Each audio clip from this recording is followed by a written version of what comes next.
تخيل أنك تقف في غرفة مليئة بالأشخاص، يدك ترتجف وقلبك ينبض بسرعة. أنت تعلم أن لديك شيء مهم لتقوله، لكن الخوف والشك يعيقانك. ماذا لو فشلت؟ ماذا لو لم يستمع إليك أحد؟ الآن تخيل نفس الموقف، ولكن هذه المرة أنت هادئ وواثق ومسيطر على نفسك. تتحدث بوضوح والجميع ينصتون إلى كلماتك. هذه هي قوة الثقة بالنفس، وهي صفة يمكن أن تغير كل شيء في حياتك. الثقة بالنفس ليست مجرد شعور جيد، إنها الإيمان بنفسك واتخاذ الخطوات اللازمة حتى عندما تبدو الأمور غير مؤكدة. إنها تساعدك على التغلب على الخوف ومواجهة التحديات وتحقيق أهدافك. في هذا الملخص لكتاب قوة الثقة بالنفس لبرايان تريسي، ستتعلم أسرار بناء الثقة التي لا تهتز. ستكتشف كيفية التحرر من الشك والسيطرة على عقلك وإطلاق إمكاناتك الحقيقية. من خلال الاستماع إلى هذا الملخص حتى النهاية، ستكتسب أدوات ورؤى قيمة يمكن أن تساعدك في السيطرة على حياتك وتحويل أحلامك إلى واقع. لذا، لنبدأ هذه الرحلة لتصبح أكثر نسخة واثقة من نفسك. مرحبا بكم في قهوة وكتاب. أود أن أشكركم جميعا على دعمكم المستمر لقناتي. وجودكم هنا يعني لي الكثير، ودعمكم هو ما يحفزني على تقديم المزيد من المحتوى الجيد. كما تعلمون، أطمح إلى توسيع قناتي وتحسين المحتوى الذي أقدمه. لتحقيق ذلك أحتاج إلى مساعدتكم. إذا أعجبكم المحتوى الذي أقدمه، أرجو منكم مشاركة القناة مع أصدقائكم، ترك تعليقاتكم وآرائكم على الفيديوهات، الضغط على زر الإعجاب والمشاركة لكل فيديو تشاهدونه. كل هذه الخطوات تساعدني في الوصول إلى جمهور أكبر، مما يتيح لي تقديم المزيد من المحتوى الذي تحبونه. شكرا لكم مرة أخرى على دعمكم، وأتطلع إلى تقديم المزيد من المحتوى المميز لكم. أساس الثقة بالنفس. أساس الثقة بالنفس يبنى من خلال عملية مستمرة من النمو الشخصي الذي يشمل التطور الجسدي والعقلي. يعتمد هذا النمو بشكل كبير على ما تستهلكه، سواء من الناحية الجسدية أو العقلية.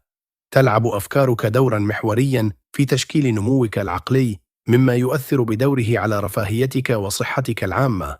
ما تفكر فيه باستمرار يؤثر على عملياتك العقلية وموقفك وسلوكك. إذا كنت تتخيل نفسك باستمرار كشخص جريء وشجاع، فستصبح في النهاية تجسيدا لتلك الصفات. يبدأ النمو الشخصي من الداخل. من خلال التحكم في أفكارك وترسيخ الانضباط، يمكنك تطوير ثقة قوية بالنفس. يتضمن ذلك تعزيز عقلية إيجابية واستئصال المخاوف التي تعيقك. ابدأ بأن تكون صادقا مع نفسك. تعلم أن تعيش وفقا لقيمك ومبادئك، حيث ستوجهك هذه القيم خلال الأوقات الصعبة. للقيام بذلك، يجب أولا أن تحدد قيمك الأساسية. خذ وقتا للتفكير فيما تؤمن به حقا، ونظم تلك المعتقدات للحصول على وضوح أكبر. على سبيل المثال، شارك رئيس إحدى الشركات كيف كان اثنان من الموظفين يتجادلان حول المسار الصحيح للعمل. لحل المشكلة، رجع الرئيس إلى قيم الشركة ومبادئها، والتي كانت متاحة لكل موظف على بطاقة صغيرة يمكن حملها في المحفظة. كانت هذه القيم بمثابة دليل لاتخاذ القرار النهائي. وبالمثل، يمكنك تحديد قيمك ومبادئك من خلال تحديد ما تؤمن به، وما لا يمكنك التسامح معه، وما أنت مستعد للتضحية به، وما تهدف إلى تحقيقه. اسأل نفسك أسئلة صادقة، وبالإجابة عليها بصدق ستكتشف أولوياتك. فكر في الأشخاص الذين تعجب بهم، وحدد الصفات التي ترغب في تقليدها. لاحظ من حولك وقرر أي السمات تلهمك. من خلال القيام بذلك، يمكنك تحديد معايير شخصية والالتزام بها. يجب أن تكون قيمك غير قابلة للتفاوض. يجب أن توجه حياتك باستمرار، وليس فقط عندما يكون ذلك مناسبا. لبناء ثقة قوية بالنفس، تخيل الشخص الذي أنت عليه اليوم والشخص الذي تطمح إلى أن تصبح عليه. حدد قيمك واصقلها حسب الحاجة، ثم نظمها حسب الأولوية. لترتيب قيمك، اسأل نفسك: إذا اضطررت إلى التخلي عن جميع قيمي باستثناء واحدة، أي واحدة سأتمسك بها؟ اختر القيمة الأكثر أهمية واعطها الأولوية على الآخرين. كرر هذه العملية للقيم الثانية والثالثة وما بعدها. كثير من الناس يرتبون قيمهم بوضع الله أو الروحانيات في المقام الأول، تليها العائلة، ثم الصحة، ثم العمل، وأخيرا النجاح. يركزون أكثر على القيم الأعلى مرتبة، بينما يعطون اهتماما أقل لتلك الأقل أهمية. بمجرد أن تصبح قيمك واضحة، التزم بها دون تردد. ثق بأن ما تؤمن به صحيح وحق. العيش وفقا لقيمك يجلب السعادة وراحة البال وثقة عالية بالنفس. طبق قيمك على أفعالك. على سبيل المثال، عند مواجهة قرار صعب، اختر بناء على مبادئك. أفعالك تعكس من أنت حقا، تكشف عن أفكارك ومشاعرك. إذا وجدت نفسك في موقف تشعر فيه بعدم الاستعداد للتصرف، تصرف كما لو أنك تمتلك بالفعل الصفات اللازمة. هذه العقلية المعروفة بمبدأ تصرف كما لو تساعدك على بناء الشجاعة والثقة. حتى عندما تواجه مقاومة من داخلك، انضبط للبقاء ملتزما. تأتي الثقة بالنفس من إتقان نفسك وتنمية الشجاعة والإيمان بقدراتك وممارسة الانضباط الذاتي. استمر في هذه الممارسة حتى تصبح قيمك جزءا لا يتجزأ من شخصيتك. الثقة بالنفس والقوة الشخصية. الثقة بالنفس هي قوة شخصية يمكنها فتح أبواب لا حصر لها من الفرص. بثقة غير محدودة يمكنك أن تحلم بشكل أكبر، وتضع أهدافا طموحة، وتطلق العنان لإمكاناتك الكاملة. عندما تحدد أهدافا وتحققها، تنمو ثقتك بنفسك بشكل طبيعي. يعتمد هذا النمو على كيفية إثباتك لنفسك أنك قادر على تحقيق أي شيء من خلال قدراتك. ثقتك مدفوعة بموقفك. إذا كنت تؤمن أنه لا شيء يمكن أن يوقفك، فإن أفعالك ستعكس هذا الاعتقاد. لتطوير هذه العقلية، يجب أن تدرب أفكارك باتباع قوانين عقلية معينة. أحد هذه القوانين هو قانون الجذب. ما تركز عليه أكثر هو ما تجذبه إلى حياتك. من خلال تحديد أهداف واضحة وتصور نتائج دقيقة، تعزز ثقتك وتقترب من النجاح. مبدأ آخر هو قانون التوافق. كل فعل تقوم به يخلق نتيجة. جهودك الحالية تشكل مستقبلك. لتجنب الندم لاحقا، ركز على المهام المهمة الآن والتي ستؤدي إلى نتائج إيجابية. قانون التركيز يؤكد على أهمية التركيز على هدف واحد في كل مرة. كلما وجهت طاقتك نحو هدف واحد، كلما اقتربت من تحقيقه. محاولة القيام بالكثير في وقت واحد يمكن أن يخفف من جهودك، مما يجعل التقدم يبدو ساحقا. قانون الاستبدال يعلمنا أن الأفكار التي تكررها في عقلك تصبح جزءا دائما من لاوعيك، وهذا يشكل أنماطا توجه سلوكك. من خلال استبدال الأفكار السلبية بأفكار إيجابية، يمكنك تعزيز عقليتك وبناء ثقة دائمة. أخيرا، قانون العاطفة يسلط الضوء على تأثير مشاعرك على قراراتك وأفعالك. المشاعر القوية، سواء كانت مبنية على الخوف أو العزم، تؤثر مباشرة على سلوكك. كلما كانت مشاعرك أقوى، كان تأثيرها أكبر على أفعالك وعقليتك. أنت تمتلك القوة لاتخاذ القرارات، ولكن للقيام بذلك بشكل فعال تحتاج إلى تنمية العناصر الأربعة التالية: الوضوح، الاقتناع، الالتزام، والاستمرارية. الوضوح يعني أن يكون لديك فهم واضح لما تريد تحقيقه في الحياة. بدون وضوح يصبح مسارك غير مؤكد. الاقتناع يتعلق بترسيخ إيمان راسخ بنفسك، مع العلم أنك قادر على تحقيق أي شيء حتى لو بدا مستحيلا. الالتزام يتطلب منك البقاء مخلصا لأهدافك، وتقبل أن النجاح يتطلب جهدا ومثابرة. وأخيرا، الاستمرارية تعني المثابرة يوميا، صباحا وظهرا ومساء، حتى تتحقق أهدافك. الخوف هو أعظم عدو لك، لأنه يمكن أن يعيق ثقتك ويحد من إمكاناتك ويدمر فرصك في النجاح. غالبا ما يتخفى الخوف في صورة المماطلة، مما يبقيك محصورا في منطقة الراحة الخاصة بك. ومع ذلك، البقاء في منطقة الراحة هو طريق إلى الفشل، فهو يقيد نموك ويمنعك من إجراء التغييرات اللازمة لتحسين نفسك. بدلاً من تجنب التحديات أو الاستسلام للكسل، اخرج من منطقة الراحة الخاصة بك ودع إمكاناتك تلمع. هناك شيء عميق بداخلك يؤمن دائماً أنك أكثر مما تبدو عليه. هذه القوة الداخلية هي أعظم أصولك. اكتشفها، تقبلها، واستخدمها لتحقيق العظمة. لا تفرض قيوداً على نفسك. لديك القوة لتحلم بشكل كبير وتحويل هذه الأحلام إلى واقع. ثق بقدرتك على تحقيق أي شيء، واستخدم ثقتك بنفسك كأساس لحياة ناجحة ومرضية. تحقيق الكفاءة والإتقان الشخصي. تزداد الثقة بالنفس عندما تتفوق في شيء ما. معرفة أنك ماهر في مهمة معينة يجعلك شجاعاً، مما يمكنك من تحقيق أهدافك والوصول إلى ذروة الأداء. ترتبط الثقة بالنفس ارتباطاً وثيقاً بتقدير الذات، أي كيف ترى نفسك.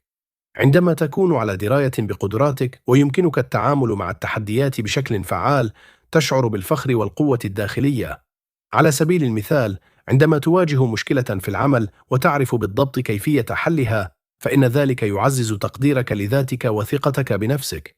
تحقيق هدفك يعزز اعتقادك بأنك قادر على فعل ذلك مرة أخرى، مما يجعلك تشعر بالإيجابية والقدرة. من ناحية أخرى، سوء التعامل مع موقف ما أو رؤيته بشكل سلبي يمكن أن يقلل من تقديرك لذاتك ويتركك تشكك في نفسك. الوصول إلى ذروة الأداء يؤدي إلى مستوى فريد من الثقة، ولكنه يتطلب وقتاً وجهداً. أولاً، تحتاج إلى أهداف واضحة ومعايير صعبة، ثم اعمل نحو تلك الأهداف خطوة بخطوة بتركيز وانضباط. أخيراً، اطلب التعليقات المستمرة وادفع قدراتك إلى آفاق جديدة. مع اتباع هذه الخطوات يتحسن أداؤك لأنك تنمو باستمرار. هذا النمو يساعدك على البقاء هادئاً ومركزاً بينما تدخل في حالة التدفق. حالة التدفق تحدث عندما تنغمس بعمق في مهمة ما لدرجة أن الوقت يبدو وكأنه يختفي. إنها تتحداك وتشبعك وتسمح لك بتحقيق نتائج رائعة في وقت أقل. عندما تشعر بأنك قادر على التعامل مع أي مهمة، فإن ذلك يجلب شعوراً بالرضا ويدفع أداءك إلى أعلى إمكاناته. هذا مدفوع بتقديرك لذاتك وثقتك المتزايدة. التميز والأداء العالي ليس فطريين فقط، بل يمكن تعلمهما. خذ على سبيل المثال قصة جون، شاب يبلغ من العمر 25 عاماً، بدأ عمله في مجال المبيعات دون أي خبرة سابقة. لم يكن لديه أي فكرة عن كيفية البيع، ولكنه كان مصمماً على النجاح. قدم له مديره برنامجاً صوتياً لتعلم أساسيات البيع الاحترافي وكيفية جذب العملاء خطوة بخطوة. استمع جون إلى البرنامج مراراً وتكراراً، مستوعباً التقنيات. مع مرور الوقت، أصبح أكثر حماساً للتعلم والتحسين في مسيرته المهنية. عندما طبق جون ما تعلمه، حقق عمولات مبيعات بقيمة 22 ألف دولار. لكنه لم يتوقف عند هذا الحد. واصل التعلم من خلال القراءة وحضور الندوات والاستماع إلى المزيد من البرامج. بعد 4 سنوات، حقق جون 175 ألف دولار. يظهر هذا التحول كيف قام جون بتحسين أدائه من خلال إتقان مهارة البيع. كان التزامه بالتعلم وتطبيق ما تعلمه قد رفع من تقديره لذاته وجعله قدوة للشباب الآخرين في مجال المبيعات. مثل التميز، يمكن تعلم المهارات. حتى بعد إتقان مهارة واحدة، يمكنك اكتساب مهارات جديدة. عندما تحقق شيئاً استثنائياً، فإن ذلك لا يعزز ثقتك بنفسك فحسب، بل يعزز أيضاً التحفيز الذاتي والنمو الشخصي. وهذا يخلق دورة من التحسين الذاتي المستمر التي تعزز أداءك بشكل عام. لعبة الثقة الداخلية. الثقة بالنفس هي مفتاح السعادة. عندما تشعر بالرضا عن نفسك، تقوم بمهامك بحماس وتنفذها بفعالية. ثقتك بنفسك تمكنك من التصرف بلا خوف، حتى عندما يكون هناك خطر الفشل. هذه الثقة الداخلية تساعدك على مواجهة التحديات والتكيف مع التغييرات بسهولة، لأنك في أعماقك تؤمن بأنك قادر على النجاح، وهذا الاعتقاد يدفع أفعالك. نظام معتقداتك لديه القدرة على تحويل أفكارك إلى واقع. ما تركز عليه يصبح حقيقتك. على سبيل المثال، إذا كنت تؤمن حقاً بأن لديك قدرات استثنائية، فستبدأ في المشي والتحدث والعمل بطريقة تعكس هذا الاعتقاد حتى يصبح واقعك. فكر في قصة بيتر، رجل أعمال واجه الإفلاس. كانت مبيعاته تتراجع، والديون تتراكم والدائنون يطالبون بالسداد. في يوم من الأيام، بينما كان يقف على جسر ينظر إلى الماء، شعر بالهزيمة، فاقترب منه رجل مسن. استمع الرجل إلى مشاكل بيتر وعرض مساعدته، ثم قدم له شيكا بقيمة 500,000 دولار قائلا: يمكنك استخدام هذا المال، لكننا سنلتقي مرة أخرى بعد عام لتعيده لي. عاد بيتر إلى مكتبه وأدرك أن الرجل الذي أعطاه الشيك لم يكن سوى جون دي روكفلر، أحد أغنى رجال العالم. بدلاً من صرف الشيك، قام بيتر بإغلاقه في خزانته. معرفته بأنه يمتلك إمكانية الوصول إلى مبلغ كبير من المال غيرت طريقة تفكيره. أخبر بيتر نفسه أنه مع هذا الدعم المالي الخفي يمكنه التفاوض بثقة مع الموردين والدائنين. ومع هذه الثقة الجديدة بدأ بيتر في إعادة بناء أعماله. حصل على صفقات وسدد ديونه ورفع المبيعات، وفي النهاية أعاد شركته إلى الربحية. بعد عام عاد بيتر إلى الجسر حاملا الشيك، مستعدا لمقابلة الرجل المسن. عندما وصل الرجل بدا مختلفا، وعندما كان بيتر على وشك مشاركة قصته، اقتربت ممرضة وأمسكت بالرجل المسن.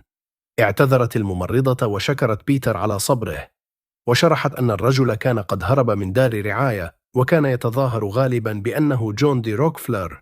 على الرغم من أنه لم يكن كذلك، صدم بيتر.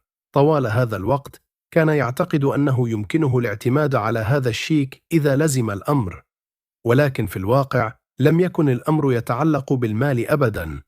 لقد كان الاعتقاد هو الذي غير طريقة تفكيره. هذا الاعتقاد منحه الثقة لمواجهة التحديات وإعادة بناء أعماله.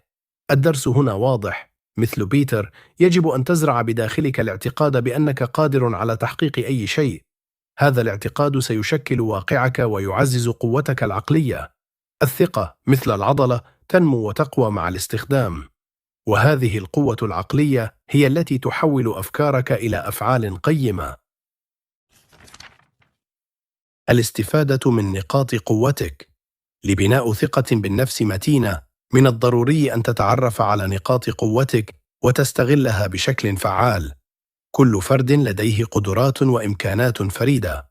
المفتاح هو تحديد تلك النقاط القوية واستخدامها بفاعلية، خاصة عندما تكون في أمس الحاجة إليها. أولاً، حدد المجالات التي تتفوق فيها. هذا سيساعدك على التعرف على القدرات التي تميزك عن الآخرين. خصص وقتاً للتركيز على نفسك والتعمق في تفاصيل نقاط قوتك.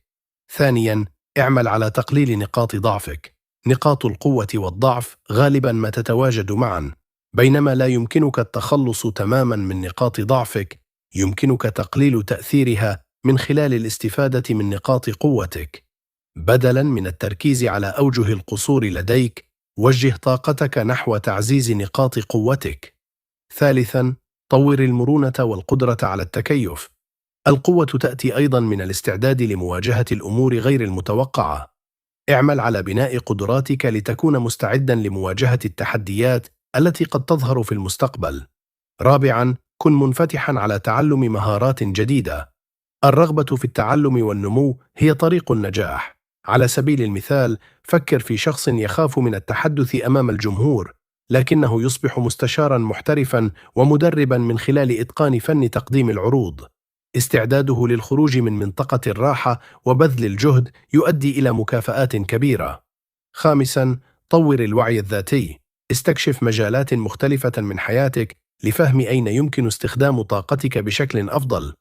تطوير الثقة بالنفس يعني فهم من أنت وما تريده حقاً. بدون الوعي الذاتي قد لا تعرف أبداً المجالات التي تحتاج إلى تحسين لتحقيق أهدافك. سادساً، استثمر في نفسك. قيم صفاتك الشخصية الفريدة لإبراز أفضل ما فيك. التقييم الذاتي يساعدك على اكتشاف ما تستمتع به وما لا تستمتع به، بما في ذلك قيمك ودوافعك. هذا الوضوح يوفر الوقت والطاقة والموارد من خلال توجيهك نحو ما يهم حقاً. سابعاً، ضع قائمة بمهاراتك وقدراتك الحالية. راجع روتينك اليومي من الصباح إلى المساء وركز على التفاصيل. حدد المجالات التي تحتاج إلى تحسين وتلك التي تقدمت بالفعل مع مرور الوقت. هذا يسمح لك بتتبع نقاط قوتك وضعفك عن كثب. ثامناً، رتب أولويات مهامك من خلال تحديد ما هو الأكثر أهمية وما يمكن أن ينتظر. تعرف على المجالات التي تستهلك الكثير من الوقت وتلك الأقل أهمية. هذا يساعدك على تركيز وقتك وطاقتك على المهام الأساسية ويضمن إنجاز العمل الأهم أولاً. تاسعاً، اطلب آراء الآخرين. بينما التقييم الذاتي يقيم، إلا أنه قد يتجاهل أحياناً جوانب خفية قد يلاحظها الآخرون. اطلب تعليقات من أشخاص موثوقين للحصول على منظور خارجي حول نقاط قوتك وضعفك. عاشراً، حدد ما يحفزك. فكر في المهام التي تستمتع بها أكثر وتذكر الإنجازات السابقة ولحظات الإلهام التي دفعتك نحو النجاح. بمجرد أن تتعرف على دوافعك، استخدمها لصالحك لمواصلة التقدم. من خلال التركيز على هذه الخطوات، يمكنك الاستفادة من نقاط قوتك ومعالجة نقاط ضعفك وبناء ثقة بالنفس لا تتزعزع، مما سيدفعك نحو تحقيق أهدافك. التغلب على الشدائد. الفشل ليس النهاية، بل هو حجر عثرة على طريق النجاح. لم يصل أحد إلى العظمة دون أن يواجه الفشل في طريقه. بينما يستسلم البعض عندما تواجههم التحديات، يستمر الآخرون حتى يبلغوا أهدافهم. إذا كنت ترغب في بناء الثقة بالنفس، يجب أن تعد نفسك لمواجهة الفشل وتقبله. الفشل ليس عدوك، بل هو معلمك. إنه يظهر لك ما ينجح وما لا ينجح، مما يساعدك على تحسين طريقتك. بدلاً من اعتبار الفشل عقاباً، اعتبره درساً. استخدمه كفرصة لتقوية عزيمتك، لأن هذا في النهاية سيعزز ثقتك بنفسك. حتى إذا كان العالم من حولك يبدو فوضوياً وحاول الآخرون إحباطك، ركز على جهودك. طور روحاً قتالية للبقاء والازدهار في عالم تنافسي. النجاح يحالف أولئك الذين يصرون حتى النهاية. في الأوقات الصعبة، من الضروري أن تظل قوياً وتتصرف بفعالية. تعامل مع المشكلات بإيجابية وواجهها باستراتيجيات مدروسة جيداً. عندما تواجه التحديات بهذه الطريقة، لن تتغلب عليها فحسب، بل ستتطور أيضاً في هذه العملية. الدروس المستفادة من الفشل تعدك للاستجابة بشكل أفضل للأحداث المستقبلية. كيفية رد فعلك على التحديات السابقة تؤثر على حاضرك وتشكل مستقبلك. إذا كانت لديك عادة الاستسلام بسهولة، فمن المحتمل أن تستمر هذه العادة في مواقف أخرى. ومع ذلك، إذا واجهت التحديات مباشرة، فستتعلم دروساً قيمة يمكن تطبيقها في المستقبل. هذه العملية المستمرة من التعلم والتطبيق تبني شخصية أقوى وموقفاً أكثر مرونة. بينما لا يمكنك تجنب خيبة الأمل تماماً، يمكنك التحكم في كيفية استجابتك لها. قوتك العقلية هي أعظم حليف لك في مثل هذه اللحظات. جهز نفسك قبل اتخاذ الإجراءات. ابق مركزاً أثناء العملية وقيم النتائج بعد ذلك. هذا النهج يسمح لك بتحديد المشكلات المحتملة وتطوير استراتيجيات لمعالجتها وتقييم ردود أفعالك تجاه المواقف المختلفة. من خلال تحليل تجاربك والتعلم منها، تبني ثقة بالنفس تضمن أنك مجهز بشكل أفضل لمواجهة التحديات في المستقبل. الثقة في النفس في العمل. لبناء الثقة في النفس، يجب عليك تحديد وتجاوز الخطوات المحددة التي تعيقك. هذا سيمكنك من تحقيق الأهداف التي وضعتها لنفسك. النجاح الشخصي يعتمد بشكل كبير على الثقة في النفس. عندما تمتلك الثقة، لن تخشى تجربة أشياء جديدة، لأنك تفهم أن كل محاولة تساعدك على النمو. الثقة تفتح الباب أمام فرص لا حصر لها، مما يسمح لك بالتخلص من العقبات التي قد تعيقك. أساس الثقة في النفس يكمن في قدرتك على التحكم في عقلك. إذا لم تتمكن من السيطرة على أفكارك، ستواجه صراعاً داخلياً مستمراً، إما أن تستسلم أو تواصل المضي قدماً. الثقة أيضاً ترتبط ارتباطاً عميقاً بأهدافك وانضباطك الذاتي. وجود أهداف واضحة يمنحك اتجاهاً تسير نحوه. كتابة أهدافك يربط أفكارك بخطة ملموسة، مما يجعلها أكثر وضوحاً وقابلية للتحقيق. لتحقيق أهدافك، اتبع هذه الأفكار الأساسية الثلاث. أولاً، تحمل مسؤولية تغيير نفسك والسعي للتحسين. ثانياً، اعترف بأن تحقيق النجاح يتطلب جهدا مستمرا. ثالثا، حدد أهدافا واضحة مع مواعيد نهائية لتحويل طموحاتك إلى واقع بشكل فعال. عندما تتبع هذه الخطوات يمكنك تطوير أي صفة ترغب فيها. على سبيل المثال، أن تصبح شخصا مجتهدا يزيل مشاعر النقص. مع كل يوم من الجهد المركز تبدأ في تقليل الخطوات التي تحد منك، مما يعزز ثقتك بنفسك تدريجيا. مع تقدمك تنتقل من مجرد التفكير الإيجابي إلى المعرفة الإيجابية. هذا يعني الثقة بقدراتك ومعرفتك وخبراتك. ليس الأمر مجرد الاعتقاد بأنك تستطيع تحقيق شيء ما. أنت تعلم أنك تستطيع، وتظهر ذلك من خلال أفعالك. من هذه النقطة تبدأ الثقة في النفس في الترسخ، تقوي شخصيتك وتطور شخصيتك وتعزز صورتك الذاتية. تبدأ في إدراك قيمتك وترى نتائج جهودك المستمرة. الممارسة اليومية والاهتمام يؤديان إلى الإتقان. تصبح أيضا شخصا يدرك نقاط ضعفه ويعمل بلا كلل لتحسينها. هذا يعزز الشعور بالثقة في نفسك، لأنه حتى عندما لا تسير الأمور كما هو مخطط لها لا تلوم الآخرين. بدلا من ذلك تتحدى نفسك بمهام صعبة ولا تخشى ارتكاب الأخطاء. ما يميز الأشخاص الناجحين في النهاية ليس معدل ذكائهم أو مؤهلاتهم الأكاديمية، ولكن قدرتهم العقلية على التعامل مع التحديات. الشجاعة والثقة تأتيان من قدرة الفرد على تقييم المواقف والاستجابة بحكمة. الدرجات أو النتائج ليست مقاييس نهائية للذكاء. الأفعال تتحدث بصوت أعلى. العقلية الواثقة تؤدي إلى النتائج المرجوة، لأن النجاح متجذر في الاعتقاد. عند مواجهة موقف صعب يقيم الأفراد الناجحون المشكلة، ويضعون استراتيجيات للحلول، ويضعون خطة، يهدفون إلى التعامل مع كل مهمة بدقة وهدف. لبناء الثقة في النفس من الضروري ليس فقط القيام بالأشياء الصحيحة، ولكن القيام بها بالطريقة الصحيحة. والآن وصلنا إلى ختام هذا الملخص. دعونا نأخذ لحظة للتفكير في كل ما تعلمناه عن الثقة بالنفس، وكيفية بنائها وتعزيزها وتطبيقها لتحقيق النجاح الشخصي والمهني.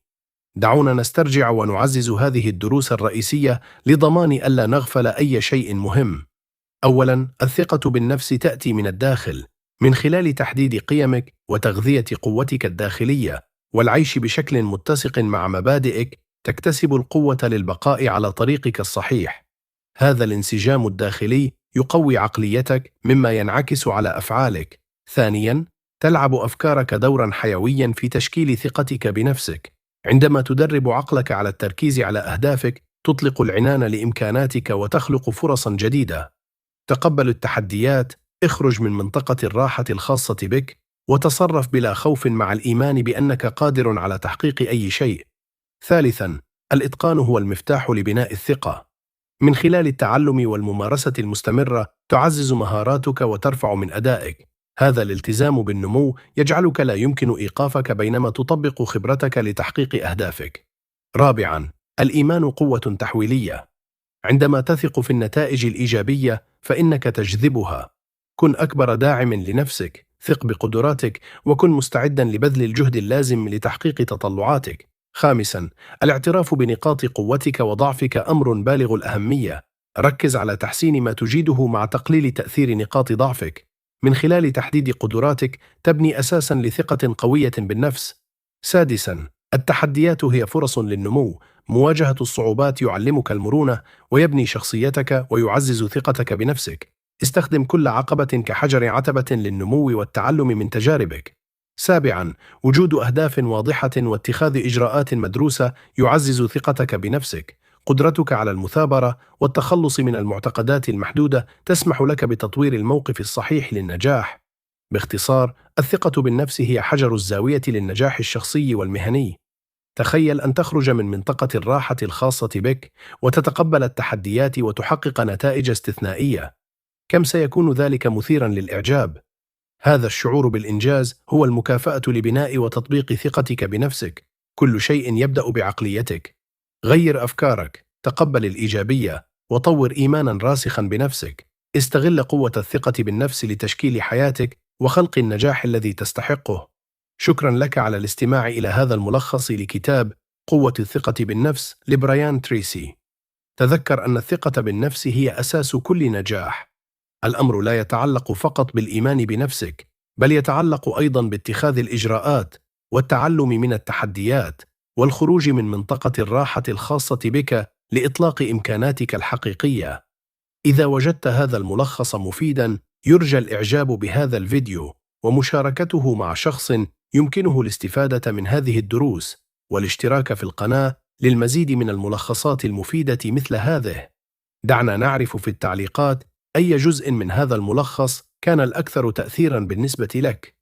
أرغب في سماع أفكارك. ترقبوا المزيد من المحتوى الذي يمنحك القوة ويحفزك على النمو والتحقيق وعيش أفضل حياة.